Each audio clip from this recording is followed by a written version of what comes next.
Namaste and welcome to exploration of captivating world of chemical reactions। आज हम class 10th science के chemical reactions के एक रोचक दुनिया में प्रवेश करने जा रहे हैं।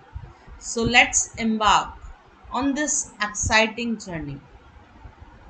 Let's begin by understanding what is chemical reaction। Class 10th chapter 1 का नेम है केमिकल रिएक्शंस एंड इक्वेशंस। तो देखिए, सबसे पहले कौन कौन से टॉपिक्स को हम कवर करेंगे। First, I want to tell you कि ये जो भी टॉपिक होंगे वो आपके 2023-24 लेटेस्ट सिलेबस के अकॉर्डिंग रहेंगे और इसके अंदर हम बहुत कुछ लेने जा रहे हैं। ठीक है, तो सबसे पहले चेक करते हैं topics. The first topic that is physical and chemical change. Physical and chemical change, कैसे जो भी रिएक्शंस होती हैं उनमें हमें पता चलेगा कि ये फिजिकल चेंज है या केमिकल चेंज है। सेकंड, एक बहुत ही इंपॉर्टेंट काम करने जा रहे हैं, that is about balancing. Balancing and need to balance a chemical equation. किस तरह से हम इक्वेशंस को बैलेंस करते हैं, क्या ज़रूरत है किसी भी इक्वेशन को बैलेंस करने की। देखो, आप जब केमिकल रिएक्शंस के बारे में बात करो ना, तो अगर डेली लाइफ में अगर हम चीज़ों को बात करें तो हम कह रहे हैं कि we are dealing with the magic of atoms and molecules. किस तरह से ये डांस करते हैं, है ना। तो ये सारी चीज़ें, ये जब रिएक्ट करेंगे तो क्या बनेंगे, ये पूरा एक मैजिकल शो होगा किसके बीच में, एटम्स और मॉलिक्यूल्स के बीच में। तो ये जब रिएक्शंस होंगी तो उन्हें हमें क्या करना पड़ेगा, बैलेंस करना पड़ेगा, क्योंकि बैलेंस तो हम कहते हैं यूनिवर्सल लॉ है कि कुछ भी चीज़ है तो उसका यूनिवर्स में बैलेंस होना बहुत ज़रूरी है, राइट। Third, limitations. जब आप केमिकल इक्वेशंस पढ़ेंगे तो उसकी लिमिटेशंस क्या है वो हम पढ़ने वाले हैं। देन हमारा फोर्थ पार्ट रहेगा कम्बिनेशन रिएक्शन। ये हमारी रहेंगी टाइप्स ऑफ रिएक्शन। जब आप रिएक्शंस करेंगे तो आप देखेंगे कि अलग अलग तरीके की हमारे पास रिएक्शंस होते हैं। ठीक है, तो सबसे पहला जो टाइप रहेगा वो रहेगा हमारा कम्बिनेशन रिएक्शन। कम्बिनेशन, कैसे आप इक्वेशंस को कंबाइन करते हैं। ठीक है, एंड इट्स टाइप, और उस कम्बिनेशन रिएक्शन में भी हमारे पास बहुत ही अच्छी अच्छी टाइप्स रहेंगी। आप उनके एग्जाम्पल्स को सीखेंगे। ठीक है, नेक्स्ट आपके पास आएगा fifth, that is decomposition. Combination का ही अपोजिट, कंबाइन का मतलब क्या होता है, किसी भी चीज़ को जोड़ना। डीकम्पोजिशन का मतलब क्या होता है, किसी भी चीज़ को तोड़ना। तो हम बेसिकली करने क्या जा रहे हैं, रिएक्शंस को कंबाइन करेंगे, रिएक्शंस को तोड़ देंगे और साथ में उसके करेंगे types, right. Now the next, that is displacement reaction. Displacement, displacement का मतलब होता है, अगर हम फिजिक्स के बारे में बात करें तो अलग, और यहाँ पर हमारी जो डिस्प्लेसमेंट है, जो हम नॉर्मल इंग्लिश लैंग्वेज में बात करते हैं तो हम कहते हैं किसी भी चीज़ का डिस्प्लेस होना। डिस्प्लेस का मतलब अपनी जगह को बदल देना, राइट।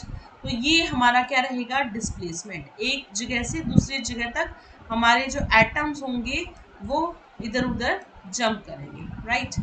और उसके साथ साथ हम करेंगे उसकी टाइप्स। टाइप के साथ हम उसके एग्जाम्पल्स, बहुत ही अच्छे अच्छे एग्जाम्पल जो आपकी 10th साइंस के लिए बहुत इंपॉर्टेंट रहेंगे। Then double displacement. देखो, अगर हम कहें दो बच्चे हैं, एक बच्चा इधर जा रहा है, एक बच्चा इधर जा रहा है, तो इट मीन्स पहले क्या हो रहा था, सिर्फ एक बच्चा जंप कर रहा था, one student is jumping from one side to another, but I am saying double displacement. Double displacement का मतलब क्या होगा कि जब हम कह रहे हैं कि एक जो एटम होगा और उसके साथ दूसरा एटम होगा वो अपनी अपनी जगह को बदल देंगे, तो उसको हम बोलते हैं डबल डिस्प्लेसमेंट, और हम उसकी पढ़ेंगे टाइप्स।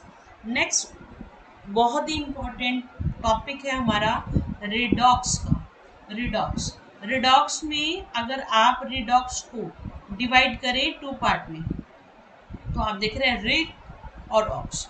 रिड का मतलब होता है रिडक्शन, रिड का मतलब होता है रिडक्शन। ऑक्स का मतलब होता है ऑक्सीडेशन, ऑक्स का मतलब होता है ऑक्सीडेशन। तो हम क्या करने जा रहे हैं, रिडक्शन प्लस ऑक्सीडेशन को study, right. Next, ninth, which is effect of oxidation. देखो बेटा, आप जब भी किसी भी चीज को पढ़ते हो, आप जब भी किसी चीज को पढ़ते हो, चाहे वो केमिस्ट्री है, चाहे वो फिजिक्स है, चाहे वो हमारी बायोलॉजी है, तो सबसे पहले हम कहते हैं कि हर चीज, हर सब्जेक्ट का क्या होना चाहिए, प्रैक्टिकल एप्लीकेशन। मैम उनको कहाँ अप्लाई करें। जैसे अगर मान लो हम कह रहे हैं बायोलॉजी में रेस्पिरेशन है, रेस्पिरेशन, तो आप देखते हो ना कि आपकी डेली लाइफ से रिलेटेड है, ठीक है।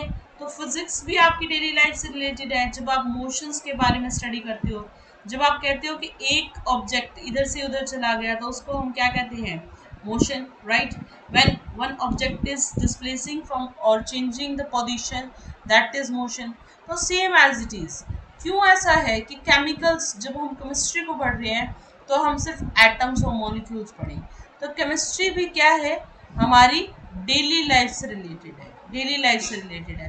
तो ये जो आप रिडॉक्स रिएक्शन पढ़ोगे, उसमें हम ये देखेंगे कि ऑक्सीडेशन, ऑक्सीडेशन का हमारी डेली लाइफ में क्या इफेक्ट पड़ेगा। Okay, so here these are the topics which we are going to study. So let's continue it. Let's start it.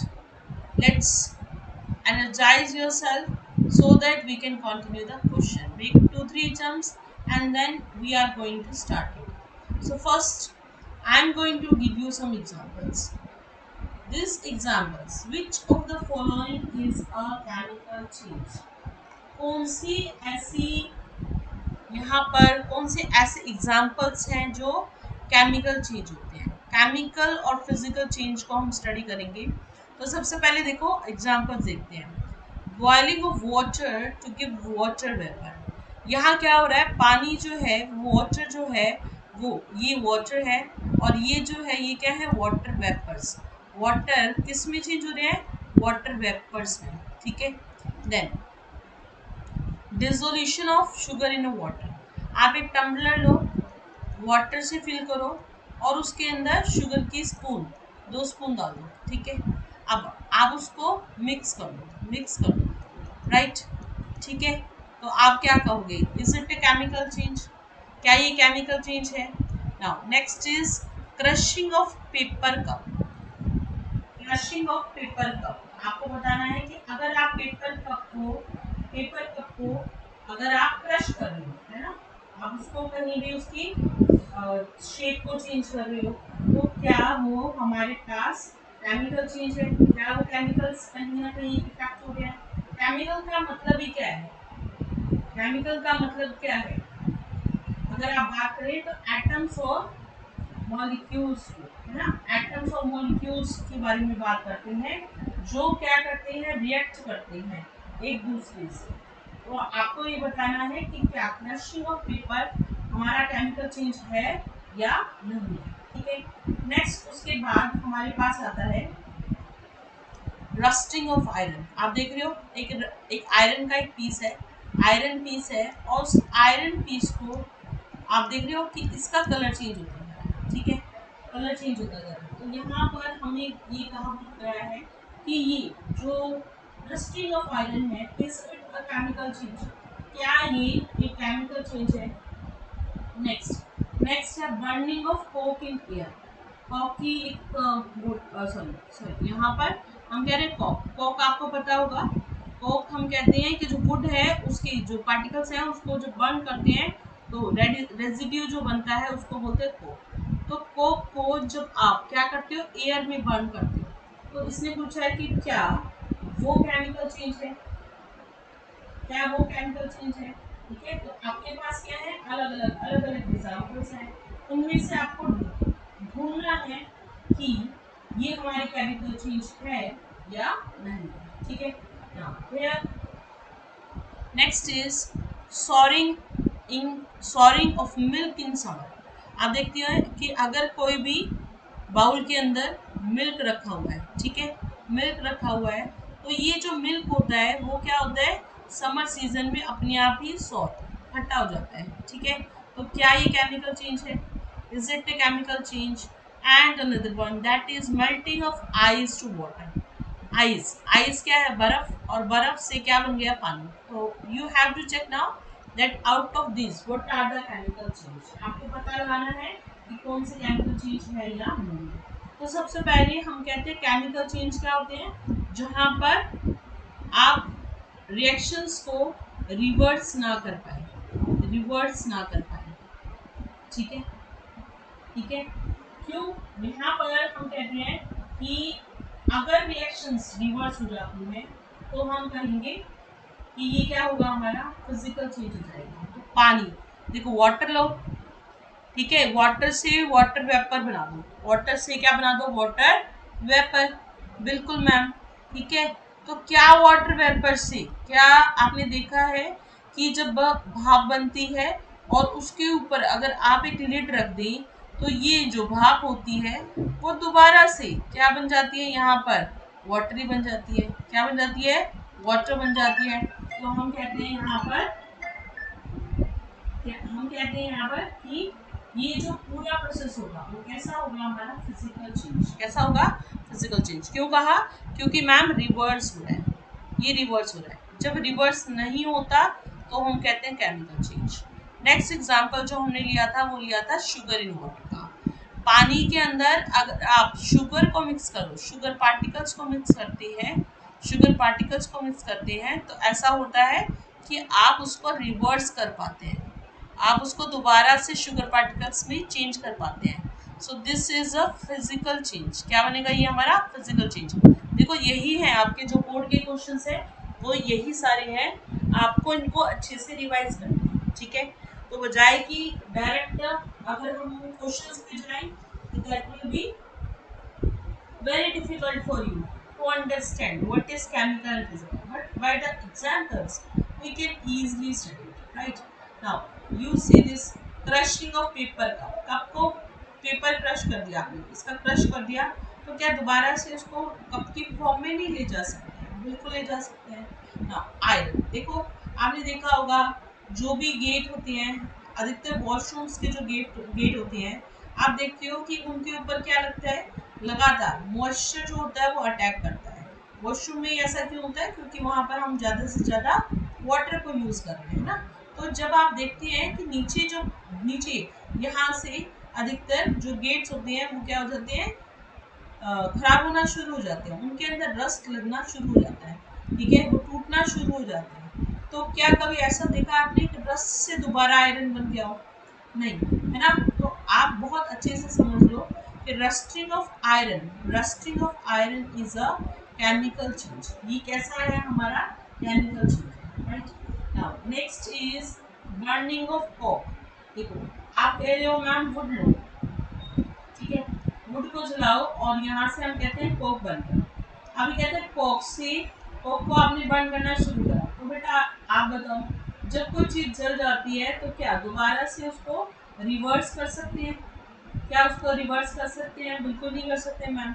वो तो कैसा चेंज हो गया? हमारा केमिकल चेंज, केमिकली चेंज हो चुका है, उसके एटम्स और मॉलिक्यूल्स क्या हो चुके हैं? चेंज हो चुके हैं। सो this is what it is a it is a it is a chemical change, right. Now soaring of milk, दूध, मिल्क जो है वो किस में चेंज हो जाता है? कर्ड में चेंज हो जाता है। आप कहते हो कि मैम मिल्क जो है जैसे ही वो खट्टा होगा तो किस में चेंज हो गया बेटा? कर्ड में। तो कभी आपने देखा है क्या कि कर्ड मिल्क में चेंज हो जाए? क्या बात कर रहे हो मैम? बिल्कुल ही नहीं देखा हमने, है ना। ये पॉसिबल ही नहीं है। It is irreversible, it is irreversible. और अगर ये इरिवर्सिबल है तो it means it is a chemical change, it is a chemical change, right, ठीक है। Now next is ice, melting of ice to water.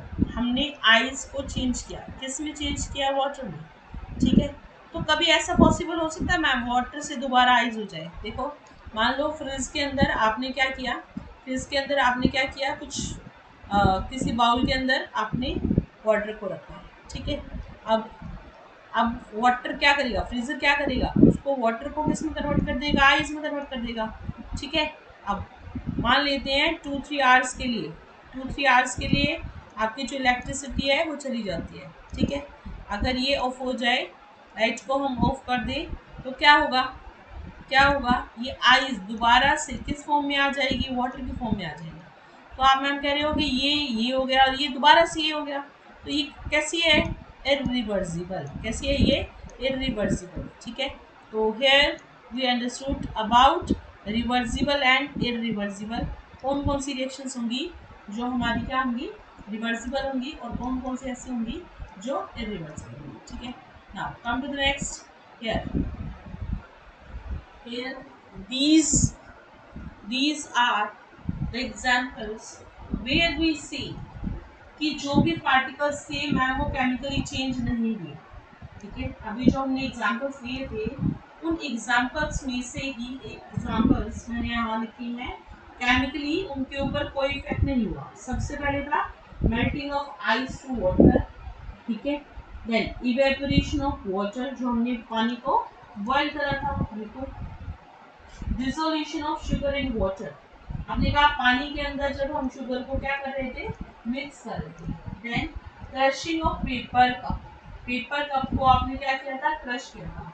These all are the examples, ये वो सारे एग्जांपल्स हैं जो ये कहते हैं कि यहाँ पर कोई भी केमिकली चेंज नहीं हुआ। ठीक है, केमिकली चेंज नहीं हुआ। तो केमिकल्स क्या है, as it is means they are not a chemical reactions. ठीक है, now come to the next here. Here, what do you mean by physical change है, ये देखो physical change क्या है, physical change क्या है, processes in which no more chemical substance are formed। देखो आप कुछ भी केमिकल्स हो, आप कुछ भी केमिकल्स हो, ठीक है।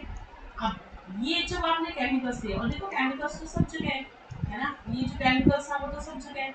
अब ये कहते हैं ये जो केमिकल्स हैं, अगर ये केमिकल्स हैं वो कहीं ना कहीं चेंज हो जाए। ठीक है, तो वो किसमें चला जाएगा, केमिकल चेंज में। बट आप अगर कहो कि ये जो हमारी केमिकल्स हैं वो चेंज नहीं हुए, इट मीन्स वो किसमें चला जाएगा, हमारा किसमें चला जाएगा, फिजिकल चेंज। ठीक है, किसमें चला जाएगा, फिजिकल चेंज में। Now come to the next here.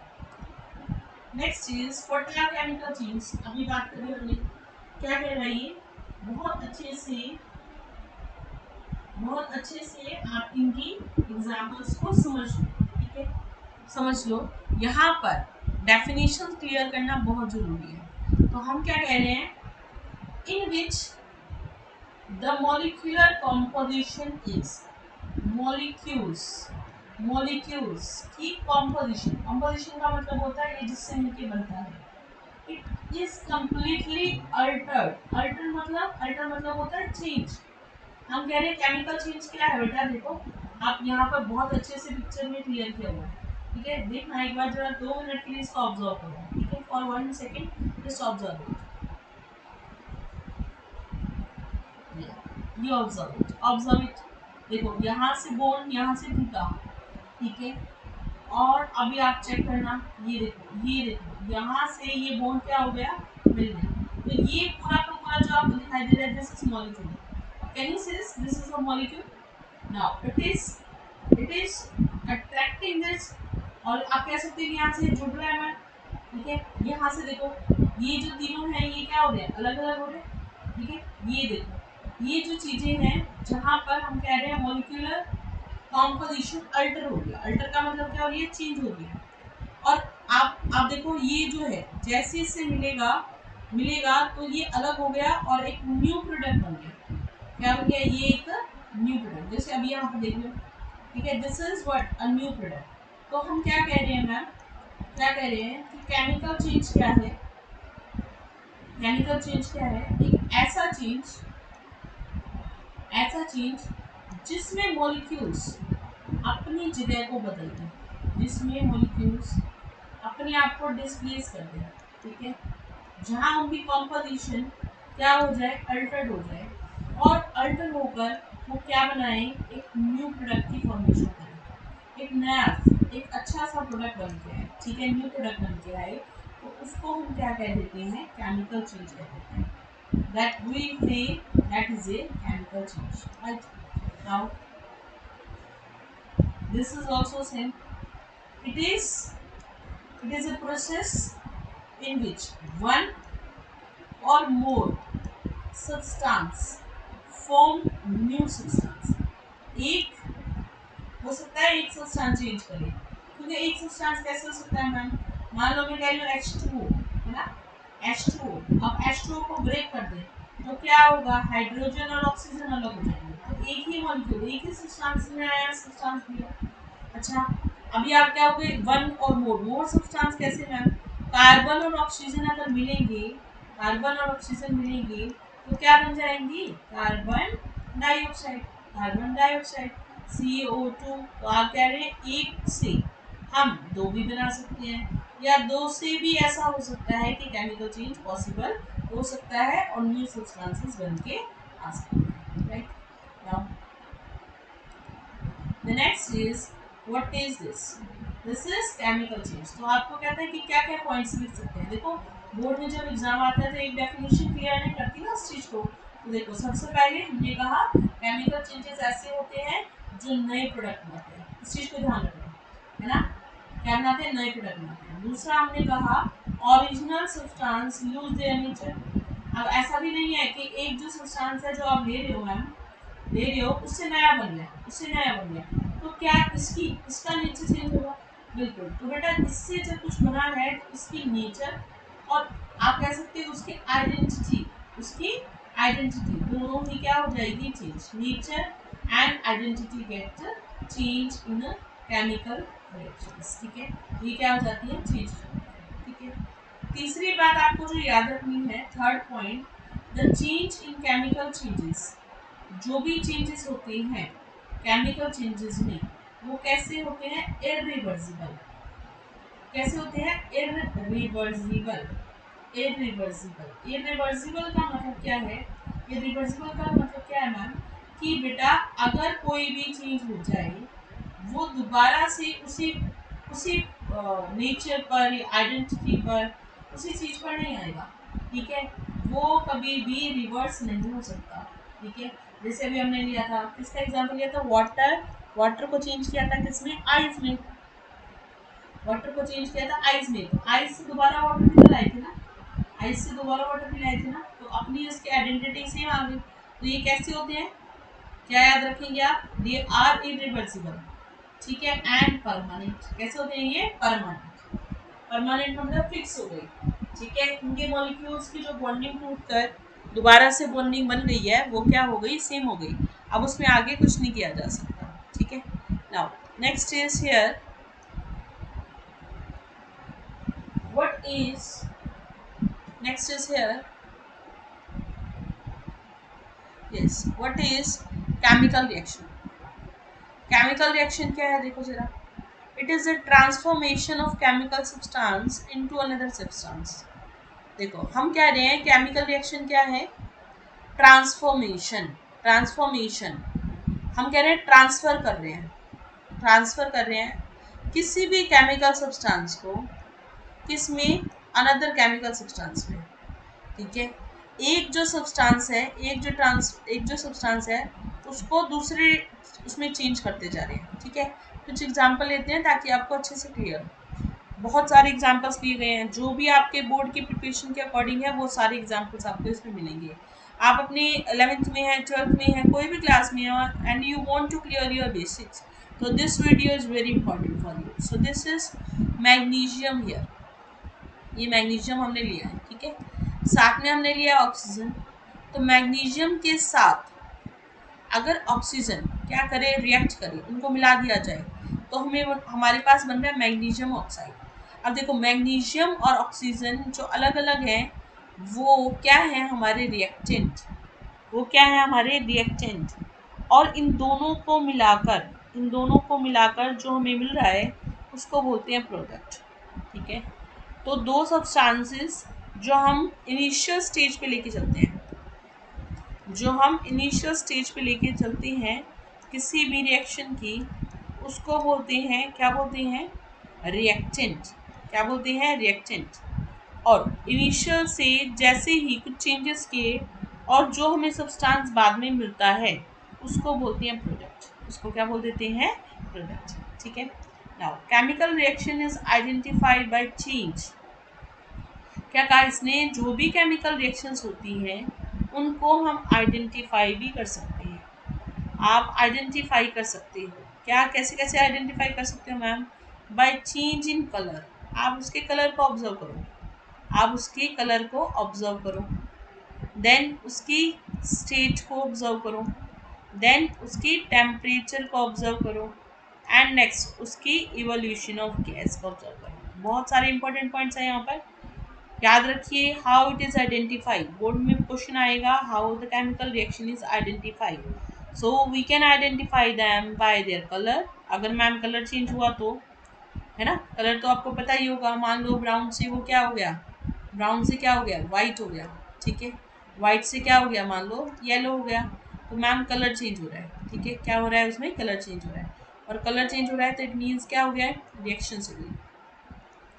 कैसी, केमिकल रिएक्शन। नेक्स्ट आप कह रहे हो मैम स्टेट। स्टेट, स्टेट सबको पता है, वाटर टू सॉलिड टू, यहाँ मान लेते हैं लिक्विड में चेंज हो गया। ठीक है, आइस टू वाटर। ठीक है, लिक्विड, लिक्विड टू कंसिडर कर लेते हैं सॉलिड। ठीक है, वाटर टू आइस। ठीक है, तो ये अलग अलग एग्जाम्पल हैं, जो किसके एग्जाम्पल है, केमिकल रिएक्शंस के। ठीक है, देन टेम्परेचर। मैम टेम्परेचर को चेंज कर दें तो, अगर उस पर ज़्यादा टेम्परेचर कर दें, इवोल्यूशन ऑफ गैस, कोई भी गैस क्या हो रही है उसमें, इवोल्व हो रही है। ठीक है, तो भी वो क्या कहलाएगा, हमारा केमिकल रिएक्शंस ही कहलाएंगे, केमिकल चेंज ही कहलाएंगे। ठीक है, hope so this video is clear to you. ये टॉपिक आपको क्लियर हुआ होगा और डिफरेंट अच्छे एग्जाम्पल से हमने इनको किया। आपको याद रखना है, आपको याद रखना है कि किस तरह से कोई भी रिएक्शन जिसको हम क्या चेक कर सकते हैं कि वो केमिकल होगा या नहीं होगा। केमिकल रिएक्शंस क्या होते हैं, आपने देखा कि क्या क्या एग्जांपल्स हैं जो केमिकल चेंजेस के हैं। वाटर का बॉयल करना, वाटर के अंदर शुगर डिजोल्व होना, पेपर का क्रश होना, ठीक है, आयरन रस्ट होना, कोक का बर्न होना, मिल्क का सॉल्ट में कन्वर्ट होना, और आइस टू वाटर। तो इसमें से हमने याद किया था कि केमिकल चेंजेस कौन कौन से थे हमारे। केमिकल चेंजेस थे हमारे, एक तो रस्टिंग ऑफ आयरन, आयरन का रस्ट होना, कोक का बर्न होना, और सॉरिंग ऑफ मिल्क। ठीक है, तीनों में हमने कहा था कि यहाँ पर हमारे को दिख रहा है कि क्या हो रहा है, केमिकल चेंज हो रहा है। ठीक है, दूसरा हमने क्या किया, दूसरा हमने क्या किया, हमने याद किया कि अगर हमारे पास, हाँ, हमारे पास कोई भी फिजिकल चेंज होता है तो उसमें हम कहते हैं कोई भी केमिकल सब्सटेंस कभी भी क्या होगा, चेंज नहीं होगा। कोई भी केमिकल सब्सटेंस क्या होगा, चेंज नहीं होगा। तीसरा हमने किया था केमिकल चेंजेस। केमिकल चेंजेस में हमने ये देखा कि जो भी मॉलिक्यूल्स होती हैं उनकी कॉम्पोजिशन अल्टर हो जाती है, उनकी कॉम्पोजिशन चेंज हो जाती है और नया सब्सटेंस बन जाता है। ठीक है, हमने कहा केमिकल रिएक्शंस में एक या एक से ज़्यादा सब्सटेंस एक नए सब्सटेंस को बनाते हैं। देन हमने कहा कि वो एक न्यू प्रोडक्ट को क्रिएट करती हैं, और जो पुराना वाला ओरिजिनल जो सब्सटेंस होता है वो अपनी नेचर और अपनी आइडेंटिटी को लूज कर देता है। फिर हमने कहा केमिकल चेंजेस कैसे होते हैं, इरिवर्सिबल होते हैं, उनको रिवर्स नहीं करते और वो कैसे होते हैं, परमानेंट चेंज हो जाते हैं। केमिकल रिएक्शंस हमने स्टडी करी और हमने कहा कि जब कोई भी केमिकल सब्सटेंस दूसरे केमिकल सब्सटेंस में चेंज हो जाए तो उसको बोलते हैं केमिकल रिएक्शंस। हमने ये देखा कि इनिशियल पॉइंट, इनिशियल स्टेज पर जो भी हमारे प्रोडक्ट्स यहाँ पर जो भी एटम्स या मॉलिक्यूल्स होते हैं उनको हम बोलते हैं रिएक्टेंट। क्या बोलते हैं, रिएक्टेंट। और फिर वो चेंज होकर जो बन जाते हैं उनको बोलते हैं प्रोडक्ट। ठीक है, केमिकल रिएक्शन आइडेंटिफाई कर सकते हैं कैसे, bye its colour, bye it's state, bye its temperature and evolution of gas. Hope so this video is clear to you and you will revise it and able to understand the topic, right?